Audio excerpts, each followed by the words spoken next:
पालघर जिल्ह्यात सुरू असलेल्या मुसळधार पावसामुळे प्रशासन पूर्णपणे अलर्ट मोडवर आले आहे। संभाव्य आपत्कालीन परिस्थितीचा सामना करण्यासाठी बचाव आणि मदत कार्य युद्धपातळीवर सुरू करण्यात आलं आहे।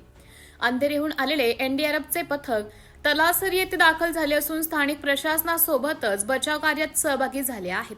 वसई विरार महानगरपालिकेचे व्हीव्हीएमसी आपत्कालीन बचाव पथकही तलासरीत पोहोचून मदत कार्य करत आहे। दरम्यान पालघरहून एनडीआरएफचे आणखी एक पथक डहाणूकडे रवाना करण्यात आलं आहे।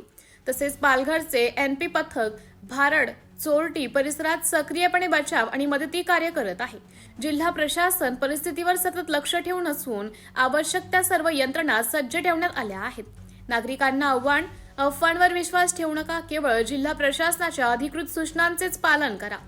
एमडीटीव्ही न्यूजसाठी प्रतिनिधी ऋषिकेश जाधव, पालघर। नमस्कार, मी डॉक्टर इंदू जाखड, जिल्हाधिकारी पालघर। काल रात्रीपासून प्रामुख्याने डहाणू तलासरी या भागांमध्ये पालघर जिल्ह्यामध्ये खूप मोठ्या प्रमाणात पाऊस सुरू आहे। या अनुषंगाने बरेचसे रस्ते जे आहेत जिल्ह्यातले ते पाण्याखाली गेलेले असल्यामुळे काही ठिकाणी संपर्क तुटलेला आहे।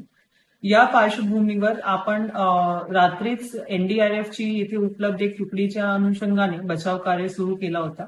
त्यासोबतच सकाळी एक एनडीआरएफची तुकडी ऍडिशनली आपल्या जिल्ह्याला उपलब्ध करून देण्यात आलेली आहे आणि ती तलासरी आणि डहाणू दोन्हीकडे एक एक एनडीआरएफची तुकडीच्या मदतीने तसेच स्थानिक प्रशासनाच्या मदतीने बचाव कार्य सुरू आहे। आपले जे दोन धरण आहेत डहाणू तलासरीमध्ये, कुर्जे आणि धामणी, दोन्ही धरणामध्ये मोठ्या प्रमाणात पावसामुळे पाण्याचा साठा वाढल्याने निसर्ग त्या ठिकाणी आपल्याकडनं सुरू करण्यात आलेला आहे। त्या अनुषंगाने डाऊनस्ट्रीमचे जे गावं आहेत त्यांना सतर्कतेचा इशारा देऊन ते पाण्याचा निसर्ग सुरू केलेला आहे आणि प्रोएक्टिव्हली तिकडे कुठलीही घटना घडू नये म्हणून आपले स्थानिक प्रशासनामार्फत जे नदीच्या नाल्याच्या काठेला लोक जे आहेत त्यांना स्थलांतरित करण्याची प्रोसेस सुरू करण्यात आलेली आहे। या सर्व पार्श्वभूमीवर मी आपल्याला आवाहन करू इच्छिते की नदी, नाले तसेच धरणाच्या विसर्गाच्या क्षेत्रात किंवा पाण्याचा प्रवाहाच्या जवळ जाण्याचे टाळावे। सोबतच अनावश्यक प्रवास जो आहे ते कुठेही करू नये। पर्टिक्युलरली बंद केलेले रस्ते आणि पूल यांच्यावरून प्रवास करू नये।